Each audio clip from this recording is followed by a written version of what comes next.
Hi, everybody. Welcome to Godly Play today. It is so good to have you here joining the circle with us. It is so good to be able to share stories with each other. It makes me feel better to have stories to share, and I hope you feel that way too. Thank you to Ruth for leading the stories for the past little while now. It was great to have you and your commitment doing that. Thank you, Ruth. I am also glad for the chance to share stories myself. As I said, it just helps me feel better. I wonder what you're doing. I wonder how you're doing. I wonder what you're up to these days. I wonder what's making you sad or anxious. I wonder what's making you happy and joyful. I wonder. I wonder who's joining you today. Are you watching the Godly Play story today on your own? Are you watching this with pets? Are you watching this with your family? I wonder. Do you remember in July when I was recording the stories and I had the camera in a different room and my orange cat Simon kept walking in because he really, really loves Godly Play? Well, I'm in a different room today and I want to show you my other cat. You have the chance to see the rare and elusive,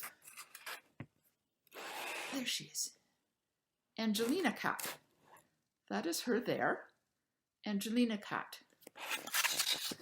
She is very bashful and very shy, and I don't think she knows much about Godly Play, so she might join the circle, she might just watch from the side, but that's okay. Let's get ready for the story, which is very different getting ready at home, isn't it? In the Godly Play room, there's just Godly Play materials and each other. But at home, there might be books you have around to read. There might be toys. There might be pets. There might be windows to look out of. Might be the TV in the background. Might be other things to look at. Try for a bit. Put those distractions aside. And maybe this will work. It helps me. Try and think of the other people in the circle. Think of the other people joining the circle, where they are, what they're doing, when they're watching. Think of the circle as we gather and as we get ready for the story. There was once someone who said such amazing things and did such wonderful things that people began to follow him. And they asked him questions. And one day they asked him, "Who are you?" And he said, I am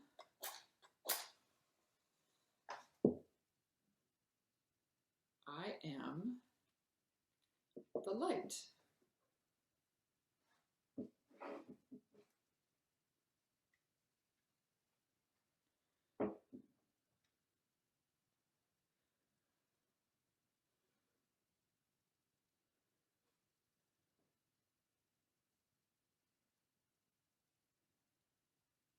But the light couldn't stay in just that time and in just that place. So the light changed. There you go. The light changed. So it could be in all places, at all times, where you are when you are joining the circle watching this, where I am now telling the story. The same light that was there then is with us now and will be with us the rest of the day, the rest of the week, wherever we go and whatever we're doing. The same light will be there.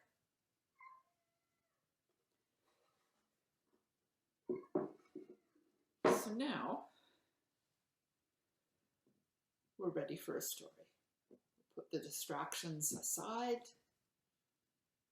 We'll picture the other people joining the circle, and we'll get ready for the story. Are you ready? One thing I want to do to get ready is to move the camera.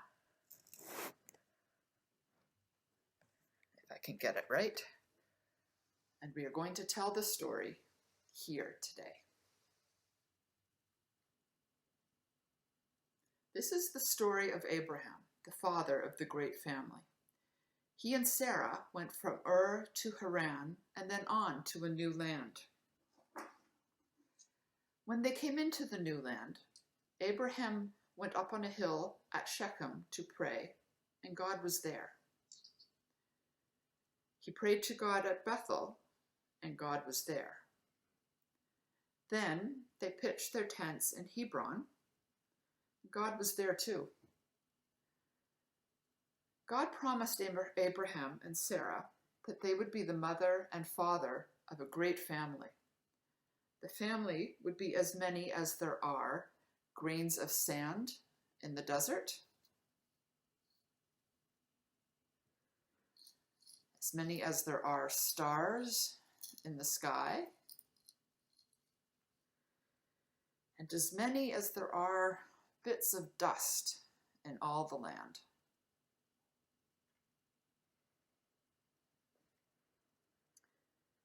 But Abraham and Sarah had no children.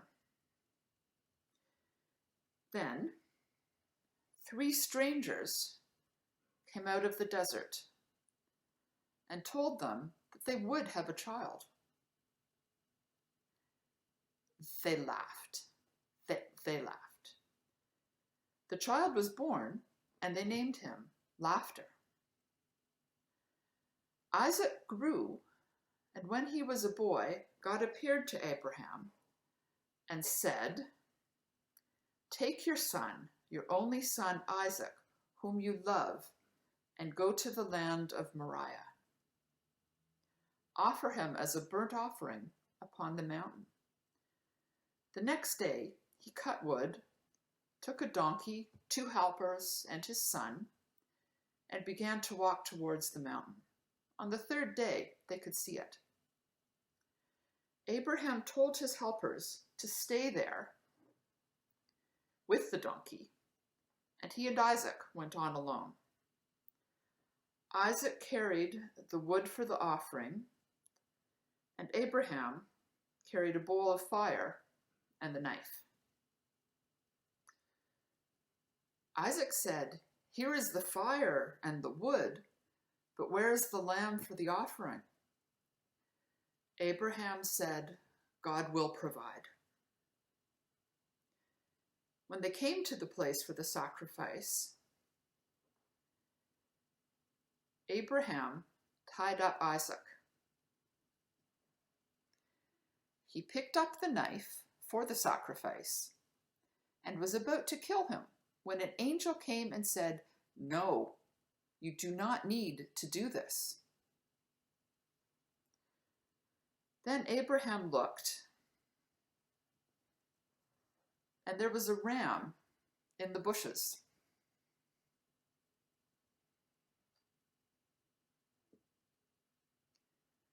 God provided the ram for the sacrifice.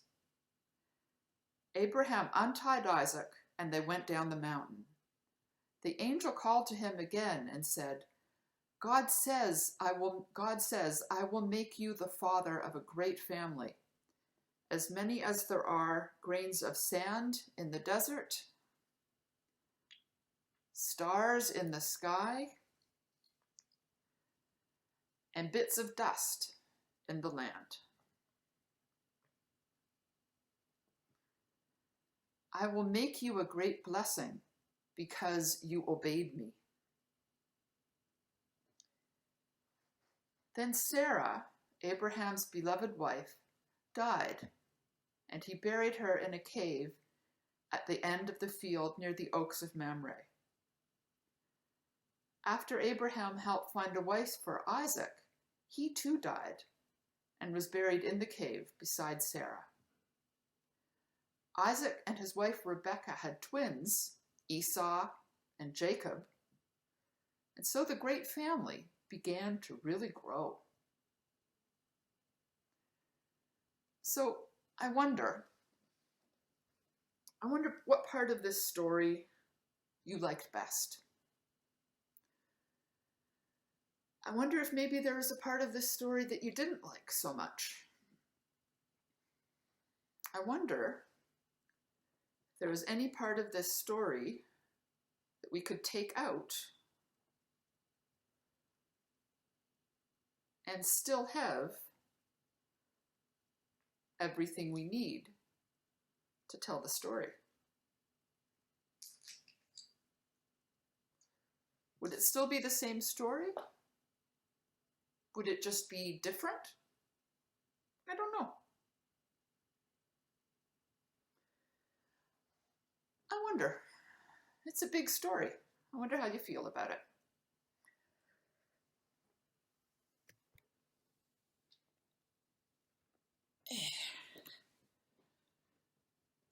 And I wonder what story we'll have to share next week.